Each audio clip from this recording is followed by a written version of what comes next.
guys, welcome back to another video. So today we're going to be making armor for our doll. This armor can be made into any size using the same basic steps. So if you have a Barbie doll that needs some armor, go right ahead. I designed mine armor to mirror that of an anime character, Erza Scarlet from Fairy Tail. One of my favorite characters, and her armor is just really awesome. So the armor is made with craft foam. So stock up on your craft foam and come join me on this journey. So I'm starting this process with just grabbing a piece of craft foam. This is just A4, and I'm just folding it straight onto the doll. I haven't done anything to the foam yet. I'm just trying to get in the basic shape. So just laying it on there and just feeling where the armhole needs to be as well as the neckline. And I do recommend just drawing out half and roughly marking where the other half should end, and then actually folding it over and drawing it again or cutting it straight out, whatever you prefer. Which is what I'm doing here. So I'm just cutting out the first half so I can fold it over. As you can see, I marked that little center line and I can fold it over. I am doing a little fit test just to make sure I have enough room, but don't worry too much about this yet, since this will be done throughout the whole process. There's a lot of going back and forth during this project. So here we go, my little center mark, and I'm just going to be folding this foam over to get the other side.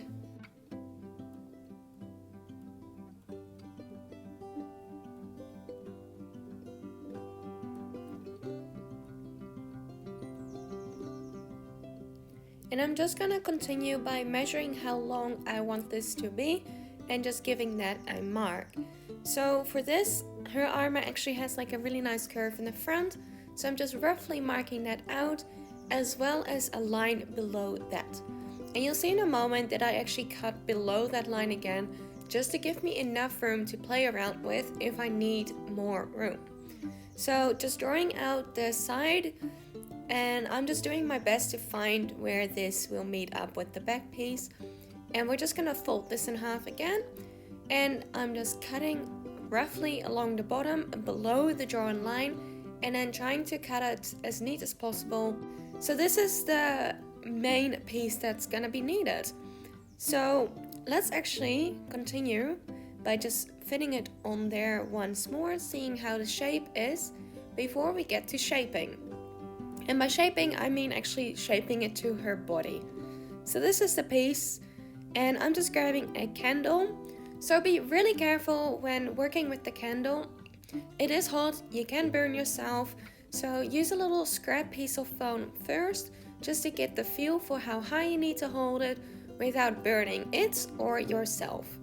And once you feel confident, you can go on and grab the front armor piece, or whichever piece that you're doing. So I'm just carefully heating this up, making sure not to leave it in one spot for too long. The foam will get thinner and more floppy as it heats up, and it will start to bend. And for the initial shaping, I am using my custom mannequin just to get the correct shape before I put it onto the doll. And I will be putting this on the doll, as you can see here.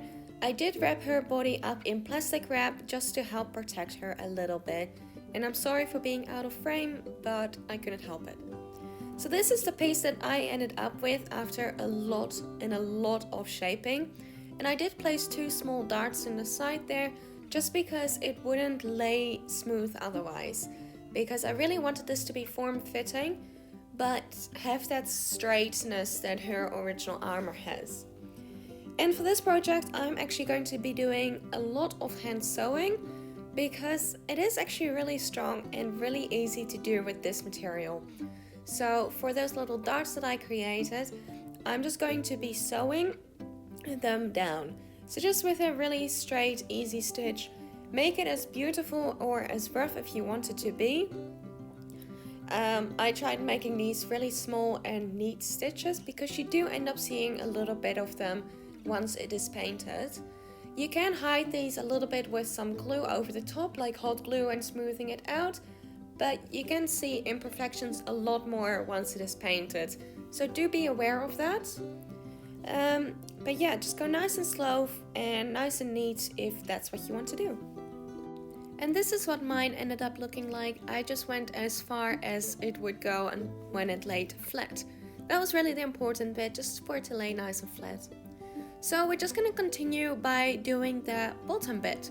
And I'm just trying to find the center to create my little curve there.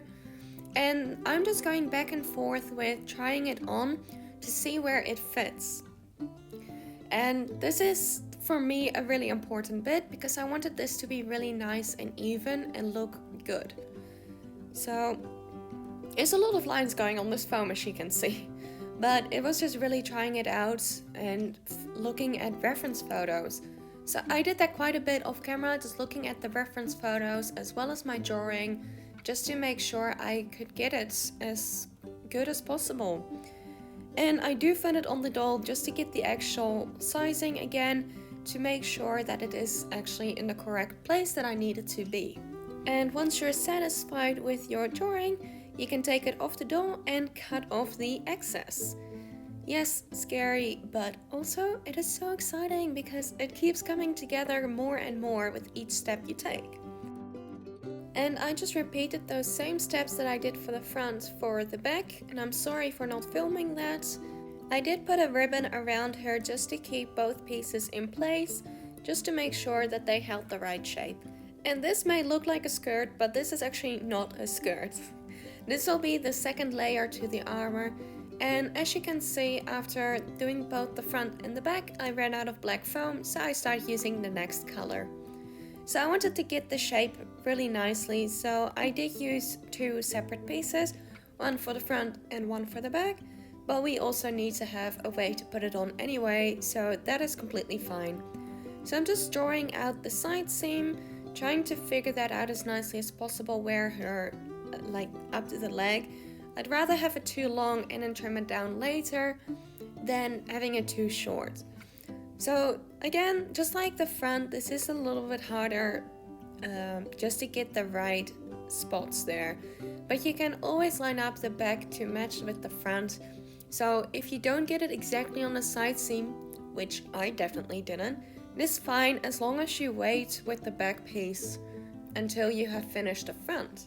I couldn't get the back to lay as flat as I wanted it to be, so I did heat it up with a candle. As you can see, it is a bit thinner up the top there, and I'm just shaping that as best as I can.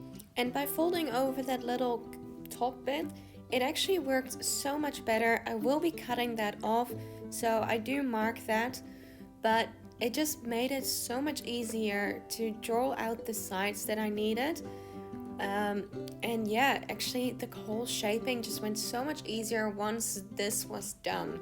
So just take it to a candle every time you need to, just to get the correct shaping in there. And as you can see, I can just cut right along that curve, as well as both of those lines there. And now we just get to fit both the back and the front together to see if they line up properly. I did want them to overlap slightly. And just a little side note, I do recommend making her base outfit first and then making the armor with her outfit on already. Because at least then you have like the layers underneath, which are going to play a big role in the fitting of the armor later on. Which I discovered I struggled with because I did this first. I was really excited, so I made her armor first. And afterwards I made her outfit that would be worn underneath the armor. So do pay a little bit attention and do as I say, not as I do. Learn from me. And now we get to continue with the shaping for this bit. So I'm just carefully holding it over the candle, just waving that around. Don't hold it in one spot for too long until it just gets soft slightly, and then I can just press it onto the doll just to get the right shaping. Use any tools that you need to, your hands, pencils. I will be using a few of those things, especially with the shoulder and the arm pieces, because it really comes in handy.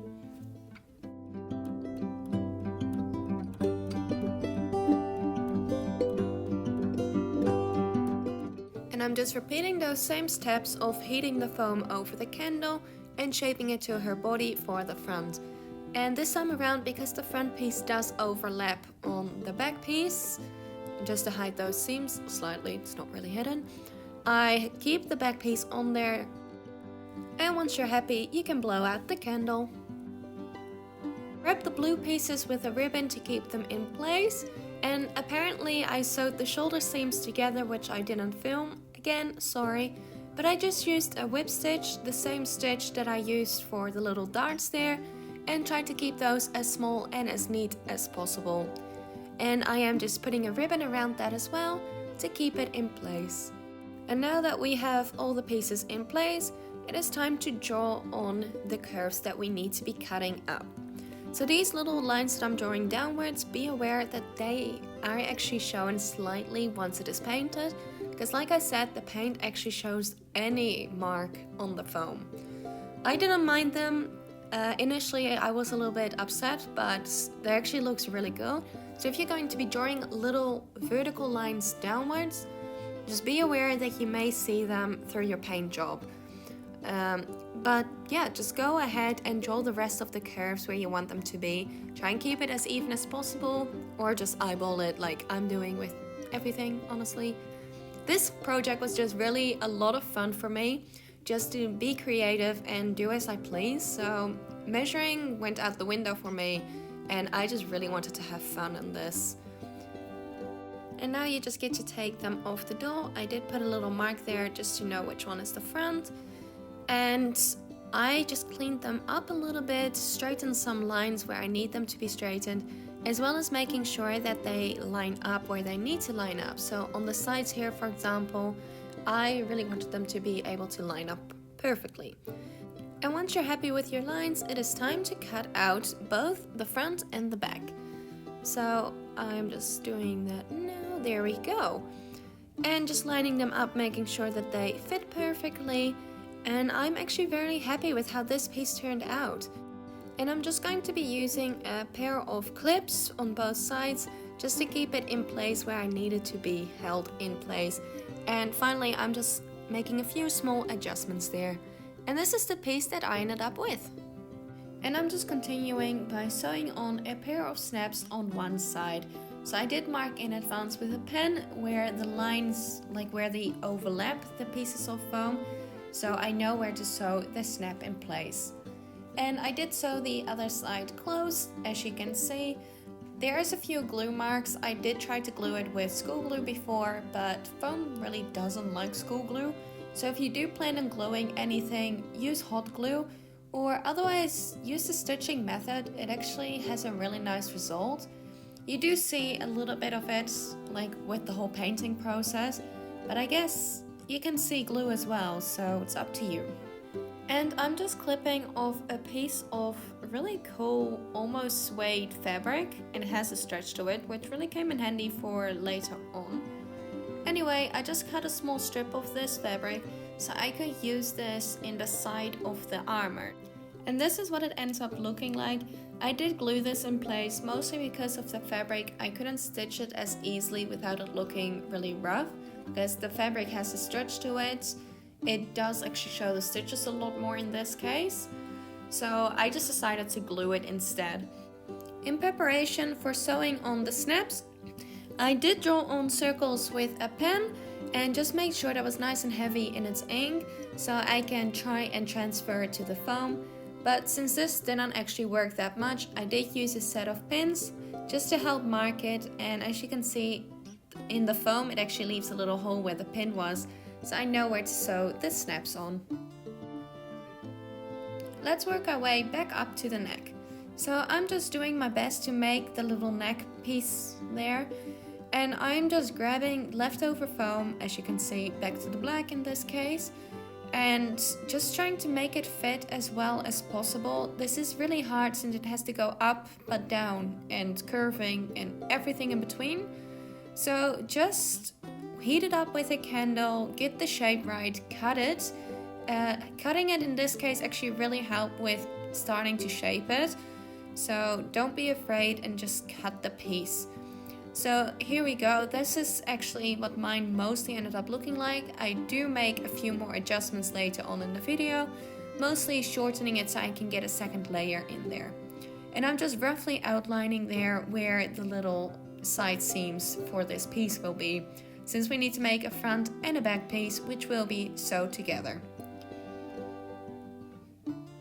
And we're just gonna continue with those same steps, but doing it for the front. And I'm just using a piece that I had left over from that little bottom piece in blue, and just trying to get the fit as well as possible. In this case, I needed a little V shape at the bottom, and I did change my mind and just use the bottom there since it wasn't really working out as I needed it to.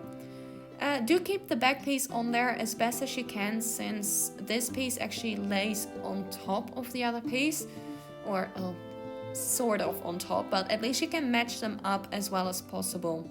So it was really those side seams that needed to be sewed together. So really place both pieces on top of each other and get them to fit properly. Use a pen to mark where things are going to be cut and all the markings that you need. If you want any special detailing on there or fun shapes, this is a good time to do that so you can get those shapes in there. And for me, it was just really marking out the shoulder seams so I could fit them properly. And it is time to do the cutting and the shaping now, so we'll continue there.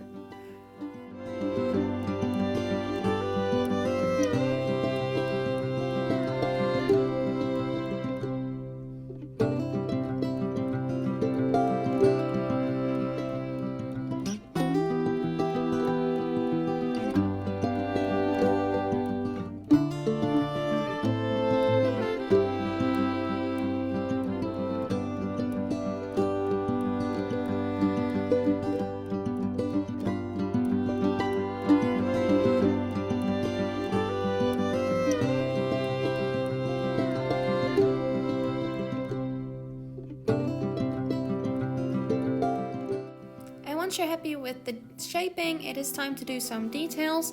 In my case, I just cut a little notch from the front there and shaped the bottom there. I will be cutting the little bottom V out since we will be extending this so I can get a second layer.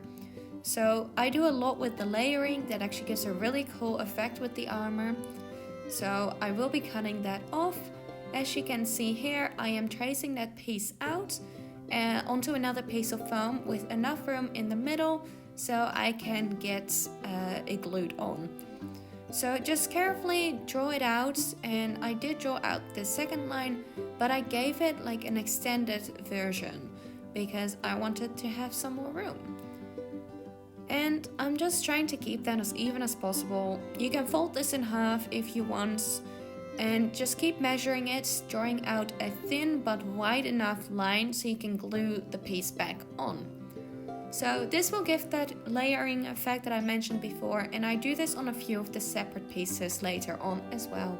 I do use some puffy paint later on in the project to get some more raised details, just to give it that final finishing touch. Anyway, just continuing on here, I did put a tiny bit of glue just to keep them together. Don't forget to do your fit test to make sure everything fits nicely before continuing. So it is at this point that I will add that little bit of glue, and then I'm going to be sewing those two pieces together.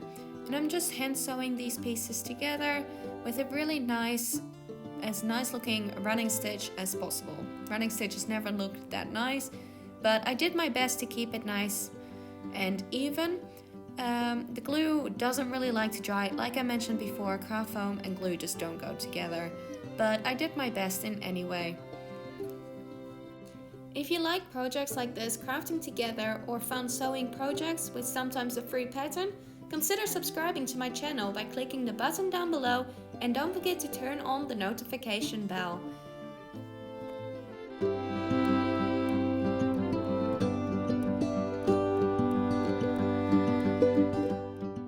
Once that's finished with sewing, I will be repeating a similar step to the back and just evening that circle out once again. This little sewing edge does get covered by a little bit of puffy paint just to keep it really nice and detailed, but also to clean those little edges up slightly, but we'll get to that later. In any case, we're doing those same steps on the back piece. So first I'm going to be drawing it out just like before, and I'm just making sure there is enough room to create the little curve that I wanted it to have. And after I've done the outline, it is time to draw my second line and then cut it out. Don't forget to leave a little ledge on the inside so you can glue your black piece, in this case, onto the blue piece.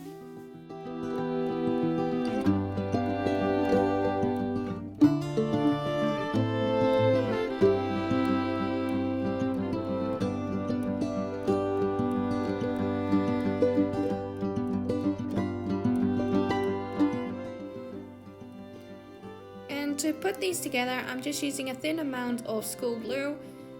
It really doesn't do that much, but I thought it might help reinforce, just like all the other pieces. And then I sew this in place, just like I did with the front piece. You can also hot glue this in place. Just be aware, if you're gonna put this over a candle later on to give the shaping, hot glue acts a lot differently, especially since it will soften with heat, but then it's also really hard. So just be aware of that if you're using hot glue. So I'm just using a candle to reheat those pieces to get the little final piece at the bottom that's been attached a good shaping as well. This is just minimal, so don't worry too much. It was just to get it to lay down instead of straight up in this case. And I do that for both the front and the back. And as you can see, that actually gets it a really nice shaping. So now that I fit the two pieces on together, I can still remove it from the neck. It is time to figure out how to sew these together. So I'm actually using a little piece of that same fabric that I used before to get it a little bit more sturdy.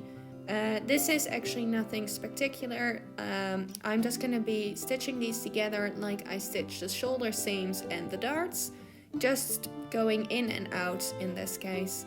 And in this case I've just added that little piece of fabric just for the extra sturdiness. And I'm just hand stitching that all in place, just being careful to make sure everything is lined up properly. And this is just like a whip stitch. I will be cutting off the fabric that is excess on the inside, just so it doesn't get in the way later on or it doesn't fold over. And that is what it actually looks like. So I just repeated that on the other side, and I can still take it on and off easily. At this point you can reheat it if needed to get the shaping. I did just heat that slightly, and we're just going to be continuing now with the shoulders. So this is actually going to be done in a few layers. In this case I just started with this little bottom layer, and I just really wanted to get that shaping on the top right. This took a lot of passes, a lot of going back and forth, and I've cut out so much footage of me doing this, but it takes a while because I wanted that to be really nice and smooth. I've also used my thumb and my fingers to get that curve nicely. So really take your time on this. It took me so long, so don't expect it to take as long as this video because it really doesn't. So once it is cut to shape, I heat it up again and I continue doing that a few more times. So I'm just repeating that same process but with a piece that is longer, since I'm actually going to be extending it slightly on the shoulder there, just slightly more on the top, as well as on the bottom. So this piece will be glued on top. Sorry, I said bottom piece, but it's the little piece that gets on top. So here I'm just drawing out the length that I need it to be while trying to keep it in place. And really it is just the same steps that I do on a lot of this, but it's just different places. So once I got the rough shaping, I cut that out. Try to keep that as neat as possible with the whole cutting thing, because that is actually the final shape I need it to be. And then I put it back over the candle and continue shaping it, especially the top of the shoulder there. That takes a lot of shaping, so going back and forth, letting it dry, as in cooling it, and then heating it back up to shape it some more. And once you're happy, you're going to repeat that on the other side. So now I'm just adding some decoration pieces to the front of the armor. So I have found the center piece while also drawing on the other lines that I'm going to be needing later on. So on a scrap piece of foam, I'm just cutting this out, having it mirrored, and just trying it on, seeing if I like the point. And then I'm also making a curve on the bottom there, just like this. And this is actually just for a really fun raised detail. And I didn't want it to go all the way into the back, so I cut it off at the side seam there. So on this case, I did line that out with some puffy paint later on, but this gave a really nice raised detail, which gave it such a cool effect. So that's like the whole thing with making armor, especially with using foam. Layer, layer, layer. Just a lot of layering, since it really brings it all together, especially when it gets painted and it comes together. Oh, it's so beautiful. So I'm just gonna continue here. Now that I've got 2 of those shoulder pieces, I'm just adding some glue and I'm sticking those 2 pieces together. And just like I did with the neck piece and every other piece so far, I'm going to be stitching this in place, doing a really nice, neat running stitch. And just along the outside, trying to keep that as neat as possible since you can see it slightly. And as I was halfway, I actually realized I still needed to attach the armband. So that's what I'm doing here, just measuring out how long I need that fabric to be and then sticking it in between the 2 layers. So that gives it a really nice finish, and just put it in between. Put it in between. And then continue stitching all the way around. And I did put a little bit of glue just to help reinforce that. And I'm just repeating similar steps to make the little front bits. I really don't know any terminology for this, like I'm pretty sure gauntlets are for the hands, so I'm not gonna try any other piece. Anyway, for these front arm pieces, I wanted that little top to be like slightly out. As you can see, I folded it over to get that wider shape, since actually the armor that I'm copying from Erza Scarlet in this case actually has that slight flare, which I really enjoyed, and I wanted to make this as accurate as possible. And here I'm just grabbing a second piece of foam, shaping that with the candle so it will stay around as well. And I'm going to be sewing that on. So this is just like a little extension piece to protect the wrist. So that is actually the main bit of the front arm, and it just has a really nice layering effect, as you can see there. And just like everything else, like I keep mentioning, I'm stitching this on. Just a nice little back stitch, I'm pretty sure I'm doing. Yeah, it is just such a cool way of getting these pieces together. But don't forget, if you don't want to do any stitching, you can always use hot glue. It is really strong as well. It's a good bond. So don't be afraid, use some hot glue if you need to. And in the meantime, I've stitched it all the way around. And we're just trying it on. It was a little bit tighter fit, but it actually fit really well. When putting the hand on, it gave it a really good fit. And that is what it will look like. So repeated that on the other one. And I'm actually using some puffy paint here, but instead of keeping it puffy, I'm smoothing it out. And this is for 2 reasons. I'm doing this to reinforce the stitches that I've made, as well as trying to smooth this out. So minimizing the amount of seams that you can see. This actually did help. And here on the little bottom piece, and I'm going to be doing this on basically all the pieces, I am outlining this in puffy paint. So I'm doing the cross on the front of the chest, as well as outlining that little raised detail. I will also be outlining on the shoulder pieces, as well as the neck piece.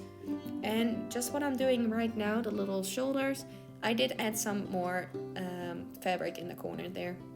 Anyway, I did use a pen just to keep the little lines smooth, and just get the raised details in there. It gave it a really cool effect. It did go down a little bit. It wasn't as puffy as I wanted the paint to be, but it did a really cool effect that I was really happy with, so I'm not going to complain about anything. So what I'm drawing out now is really just a straight line. Easy as that, and I'm just measuring off to the sides. Okay, now if you're curious, this is going to be her awesome sword. So I've just measured equally on both sides first, and then slightly towards the inside on one end, so I can get it angled from wider to a little bit more narrow. And then I'm also marking how long I want it to be here, and I'm creating the point. So it's a lot of marks, but see, that makes it look better. So I have 2 pieces of those, so one front and one back. And here I'm just holding a pencil, which I have cut down to size, and then also whittled down the little end there, just to make it a little bit narrower so I can stick the pieces together more easily. And I'm just creating a little curve on the top there for a little more dimension, as well as the playfulness that the original sword has, which again I am taking inspiration from. So repeat that on both sides, and actually this is the fun bit. So this gets the raised details. So I'm just trying to figure out how long I need it to be. That's the biggest step. because this actually continues onto the handle slightly and it joins them together. So this little raised detail is not that big, it is not that wide, it's just a little thin strip, just like this here. And I make two, one for each side. So since this actually gets covered by the pencil, it gives us such a cool effect. And I say that about everything. And here I'm just making another detail about the sword, which I really liked, and I made two of those, which you'll see a little bit later on what I will use those for. And just for reinforcing the sword, since it is craft foam, it is not very sturdy.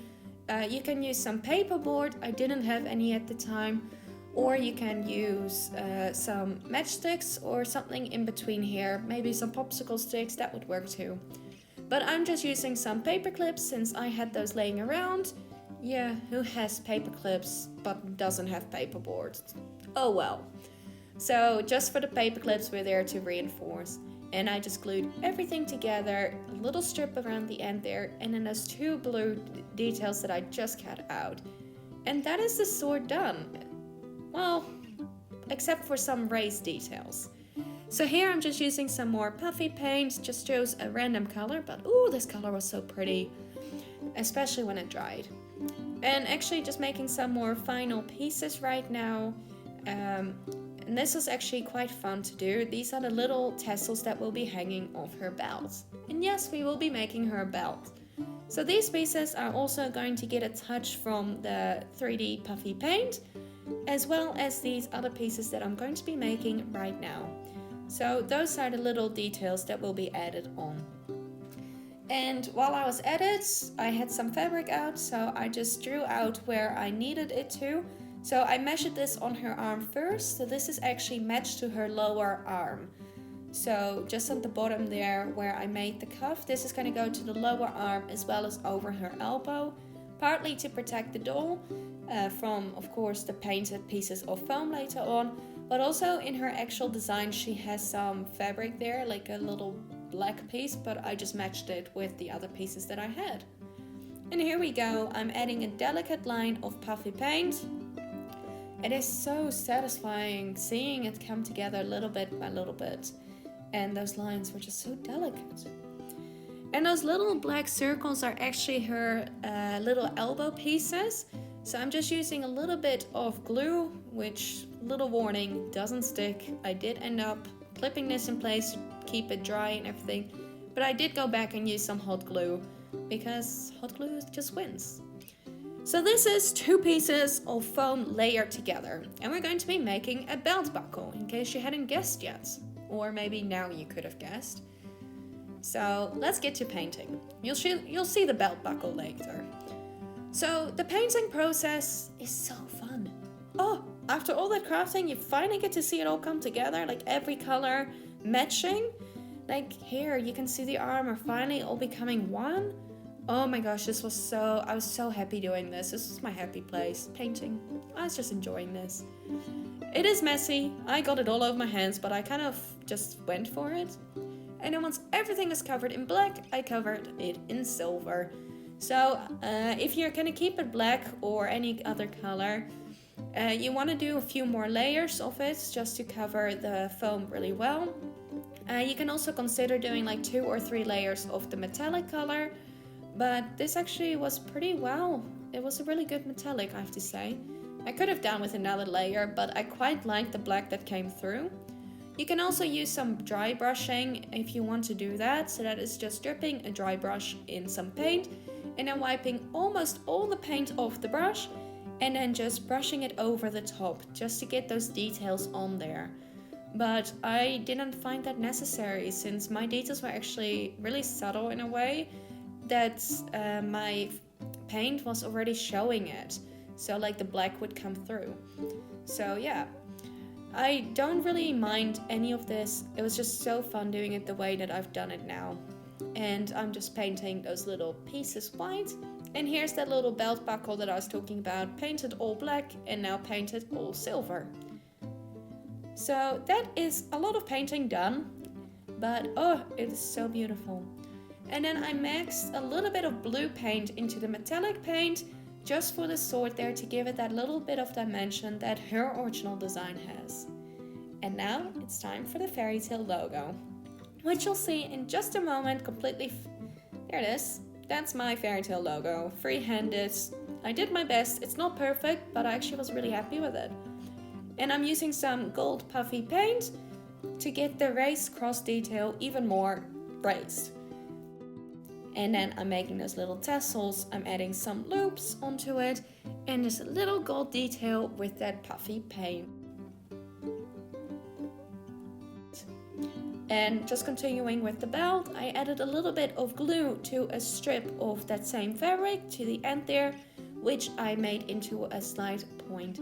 So it was really lucky. This fabric doesn't fray, so that works really well. And if you want to, you can also make this little piece, the belt buckle, with some paperboard if you don't have enough foam.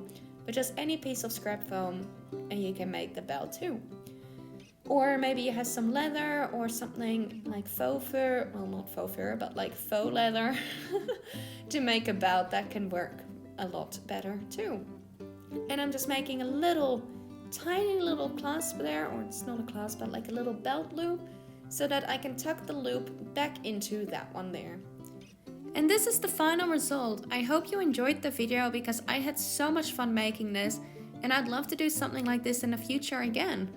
If you have any questions, feel free to leave a comment down below, or you can just leave a comment for fun. Maybe leave a like because that really helps me out and I know you enjoyed the video. And I'll see you all next time. Bye!